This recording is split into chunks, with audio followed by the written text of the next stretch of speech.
Bom dia, boa tarde, boa noite, queridos, graça e paz. Hoje, 24 de dezembro de 2020, estamos aqui para mais uma palavra para nos edificar e para nos fortalecer. Quero agradecer a todos que estão inscritos no canal. Se você ainda não está inscrito, junte-se a nós. Vamos completar os 400, né? Compartilhe, divulgue, curta as nossas mensagens, isso é importante para o nosso canal. Hoje é a noite de Natal, 24 de dezembro, né? É a véspera do Natal e a gente comemora o Natal hoje à meia-noite. A gente sabe que não foi nessa data que Jesus nasceu, mas não vem ao caso essa discussão. A discussão, o que vem ao caso é que Jesus veio a essa terra e ele nos resgatou. Mas se você tem liberdade e alegria no seu coração e deseja contribuir para a divulgação da palavra de Deus por intermédio da Vida Plena Ministério Internacional, você pode enviar a sua mensagem. Pode enviar a sua contribuição para a conta que está descrita logo aqui abaixo no vídeo e através de um DOC, um TED, uma transferência, da forma que ficar melhor para você, e isso nos ajuda muito. Dito isso, vamos para a palavra de hoje. Eu queria que você compartilhasse comigo João capítulo 1, eu vou ler a partir do versículo 1, diz assim, João capítulo 1, a partir do versículo 1. No princípio era o Verbo, e o Verbo estava com Deus, e o Verbo era Deus. O Verbo é Jesus Cristo. 2. Ele estava no princípio com Deus. Todas as coisas foram feitas por intermédio dele, e sem ele nada do que foi feito se fez. A vida estava nele, e a vida era a luz dos homens. A luz resplandece nas trevas, e as trevas não prevaleceram contra ela. Versículo 10. O Verbo estava no mundo, Jesus estava no mundo. O mundo foi feito por intermédio dele, mas o mundo não o conheceu. Veio para o que era seu e os seus não o receberam. Mas a todos quanto o receberam, deu-lhes o poder de serem feitos filhos de Deus, a saber, aos que creem no seu nome. Os quais não nasceram do sangue, nem da vontade da carne, nem da vontade do homem, mas de Deus. E o Verbo se fez carne e habitou entre nós, cheio de graça e de verdade. E vimos a sua glória, glória como do unigênito do Pai. Amém, queridos? Esse texto de João, capítulo 1, é maravilhoso. Ele fala sobre Jesus, que no princípio era o Verbo, no princípio era o Verbo, e o Verbo estava com Deus, e o Verbo era Deus. Jesus, querido, é a segunda pessoa da Trindade. Deus Pai, Deus Filho, Deus Espírito. E ele veio a essa terra. Ele se humilhou. Ele veio a essa terra como um homem. Ele desceu da sua glória. Ele se esvaziou da sua glória. Ele era Deus, ele é Deus. Mas ele se tornou homem, por minha causa e por sua causa. E ele nasceu como um homem. Ele nasceu como um bebê. Eu já expliquei nos vídeos anteriores aqui, 2 dias anteriores, como Jesus nasceu. Você vai lá, você vai entender. Um bebê se tornou humano, gerado pela semente do Espírito Santo no ventre de Maria. Mas a gente às vezes costuma pensar no Senhor Jesus e nessa época de Natal costuma vê-lo como um bebê. Mas Jesus, querido, ele nasceu como um bebê, como qualquer outro bebê. Mas ele não permaneceu bebê. Jesus cresceu, se desenvolveu. Aos 30 anos, ele começou o seu ministério na terra. Ele começou a obra para a qual ele foi designado realizar por Deus. Ele veio e aos 33 anos ele concluiu a sua obra. Desde os 30 ele anunciava o reino de Deus, fazia milagres, curas, sinais, maravilhas, falava do reino de Deus, foi ensinando aquelas pessoas, libertando aquelas pessoas. O próprio Deus veio, né, no nosso meio.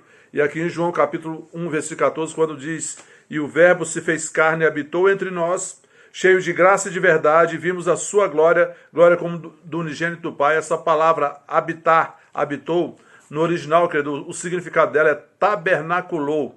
É como se o significado dessa palavra é Jesus, Deus fez a sua tenda no nosso meio. Deus fez a sua tenda entre as nossas tendas, como acontecia ali no deserto, quando eles montavam o tabernáculo e no Santo dos Santos do tabernáculo, Deus habitava no meio do seu povo.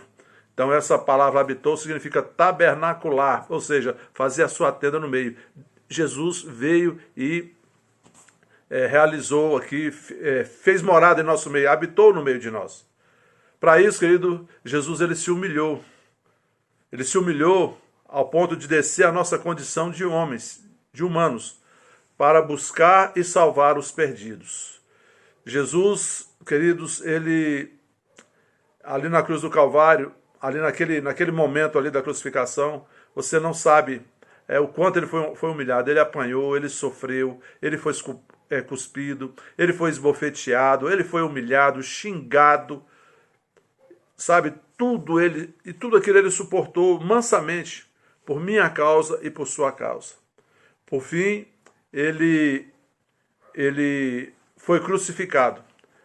O inferno todo pensou que havia destruído o Filho do Homem. Eles não sabiam que ali o plano de redenção estava sendo realizado, sendo estabelecido, porque Jesus veio, querido, para entregar a sua vida, para cumprir as reivindicações da justiça do universo, porque a palavra de Deus diz lá que em Levíticos que o salário do pecado é a morte, mas o dom gratuito de Deus é a vida eterna em Cristo Jesus. Todo aquele que pecar morrerá.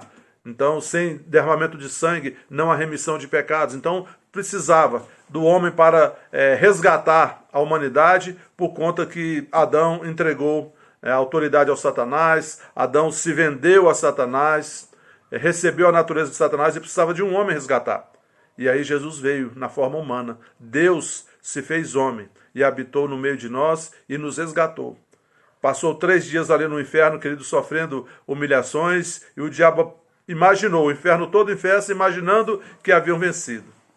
Mas no 3º dia, quando o sangue de Jesus foi apresentado, não agora no Santo dos Santos terreno, mas lá nos céus, Hebreus capítulo 9 e 10 fala isso. Deus aceitou aquele sangue como pagamento para a justiça da humanidade, para a remissão da humanidade. Declarou Jesus Cristo justo, aquele homem que está lá no inferno. Ele é justo porque ele não pecou. O sangue dele já foi apresentado aqui, toda a humanidade foi justificada. E aí, naquele momento, o Espírito Santo desce e ressuscita Jesus Cristo. Jesus Cristo volta, ressuscita, justificado. Aleluia. E deixou para trás um inferno completamente vencido. Em Apocalipse 1, versículo 18, ele diz: eu sou o alfa, o ômega, o princípio e o fim. Estive morto, mas eis que estou vivo, e tenho em minhas mãos a chave da morte e do inferno. Jesus tirou as chaves da morte e do inferno, Satanás foi vencido, e dali para frente acabou, Satanás não tem poder. E aí ficou Jesus, quando ressuscitou, que ele deixou para trás, ele venceu Satanás, a morte, o pecado, o mundo. E hoje, querido, é assim que nós temos que ver Jesus. Ele não é mais um menino na manjedoura. Hoje ele é o rei do universo, o rei que está assentado à direita da majestade do universo, à direita de Deus Pai, intercedendo por todos aqueles que creem no seu nome. Hoje nós temos, querido, lá no céu, à direita de Deus, um advogado. 1 João capítulo 2 diz isso. Nós temos um advogado junto ao Pai que intercede. Ele é o nosso Salvador, ele é o nosso mediador entre nós, entre mim e o Pai, entre você e o Pai. Amém, queridos? Jesus está vivo e ele vive para sempre. Amém, queridos? Aqueles pezinhos lindos que nós vimos ali na manjedoura foram os mesmos pés que foram pregados ali na cruz. Mas também, queridos, foram os mesmos pés que calcaram a cabeça da serpente no inferno, como Deus havia dito. Lá em Gênesis capítulo 3, que o descendente da mulher, Satanás, a serpente, picaria o seu calcanhar, mas ele, com seus pés, calcaria a cabeça da serpente, ou seja, tomaria a autoridade, tomaria o domínio das mãos da serpente. Amém, queridos? Jesus venceu, isto é o Natal. Jesus está vivo, isto é o Natal. Jesus veio para resgatar a humanidade e já nos resgatou. Isso é o Natal.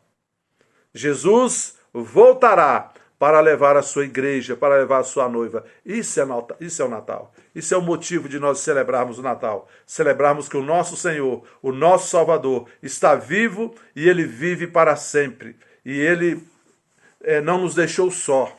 Ele foi preparar morada, mas ele enviou o seu Espírito para habitar em nós. E o Espírito Santo, querido, é Deus, é a terceira pessoa da Trindade, a mesma natureza de Jesus, a mesma natureza de Deus Pai, habita hoje em nós por causa de Jesus Cristo, por causa da redenção de Jesus Cristo. Hoje não somos mais escravos do pecado, nem escravos de Satanás. Somos livres, como diz Paulo em Gálatas capítulo 5, para a liberdade foi que Cristo vos libertou.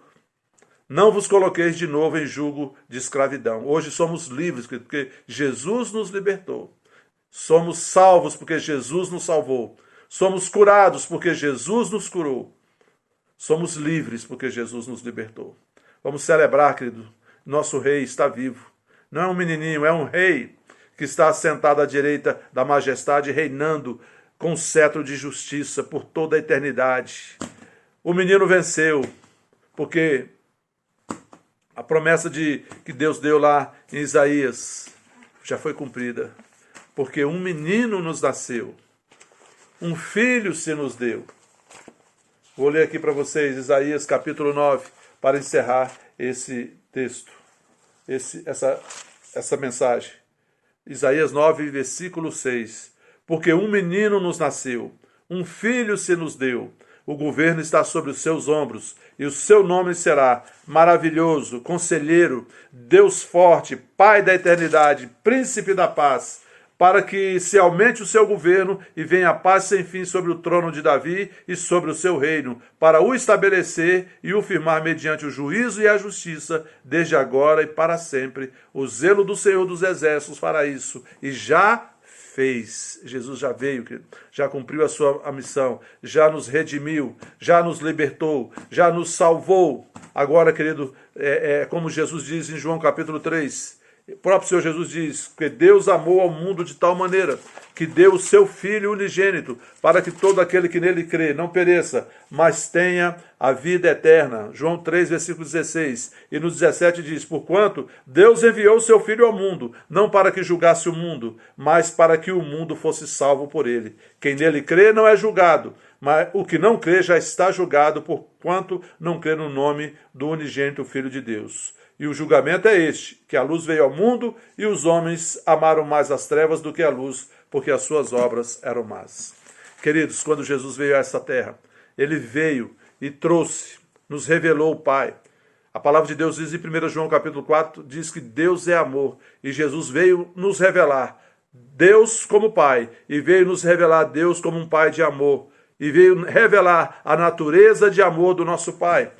O mundo até então não conhecia, querido, aquele amor o qual Jesus nos revelou, o amor ágape, o amor incondicional, o amor que o apóstolo Paulo ele descreve lá em 1 Coríntios capítulo 13, esse amor incondicional que é a própria expressão do nosso Deus, do nosso Pai, que diz, a partir do versículo 6, você pode substituir aqui a palavra amor por Deus.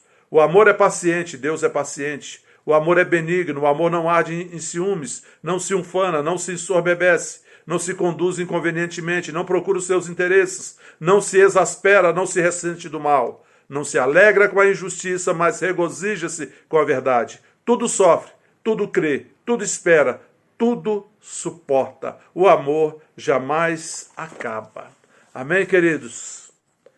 Jesus veio, nos resgatou e nos ensinou agora a amar como ele ama. Por isso ele disse, novo mandamento vos dou, que vos ameis uns aos outros como eu vos amei. É com esse novo tipo de amor, o amor incondicional. Amém, queridos? Glória a Deus. Vou orar, feche seus olhos. Eu quero que você repita essa oração comigo. Se você nunca fez essa oração, vamos fazer essa oração hoje. Feche seus olhos e repita essa oração comigo. Diga assim, eu creio em Deus Pai Todo-Poderoso, Criador dos céus e da terra. Eu creio no Espírito Santo. Eu creio em Jesus Cristo, o Filho de Deus, que veio a essa terra como homem, viveu aqui como homem, mas sem pecado. Morreu na cruz do Calvário pelos meus pecados. Mas no terceiro dia, Deus o ressuscitou dos mortos. E hoje, Jesus Cristo está vivo, assentado à direita de Deus Pai, intercedendo por todos aqueles que creem no seu nome. Eu creio em Jesus Cristo. Jesus Cristo é o Senhor e o Salvador da minha vida para a glória de Deus Pai. Amém. Amém, queridos? A palavra de Deus diz em Romanos 10, versículo 9 e 10, se com tua boca confessares Jesus como Senhor, e em teu coração creres que Deus o ressuscitou dos mortos, serás salvo, porque com o coração se crê para a justiça, e com a boca se confessa a respeito da salvação. Quando nós cremos em Jesus Cristo, querido, e o confessamos como Senhor, um milagre do novo nascimento acontece no nosso espírito. O nosso espírito é recriado, nós somos novamente conectados com Deus, e o Espírito Santo vem habitar conosco, com o espírito humano, neste mesmo corpo de carne. E aí se cumpre aquela promessa que Deus disse, que nunca nos deixaria, nunca nos desampararia, nunca nos abandonaria. Amém? E aí o Espírito Santo está aqui dentro conosco para sempre. Ele é o selo da propriedade de Deus. É o penhor, como diz em Efésios capítulo 7, acho que é 1:7, agora não me recordo a referência. É o penhor, é o selo, é o penhor. É a garantia que se nós morrermos aqui na terra, salvos em Cristo, o Espírito Santo é a garantia que o nosso espírito vai ser resgatado como propriedade de Deus e nós vamos para o encontro do nosso Pai. Amém? Eu quero também orar e abençoar cada irmão da Vida Plena, seus familiares, cada um que estão assistindo esta mensagem. Declaro sobre as suas vidas paz, alegria, saúde, prosperidade, boas festas, Feliz Natal, tudo de bom. Fiquem na paz. Bom dia, boa tarde, boa noite e até a próxima. Fiquem na paz.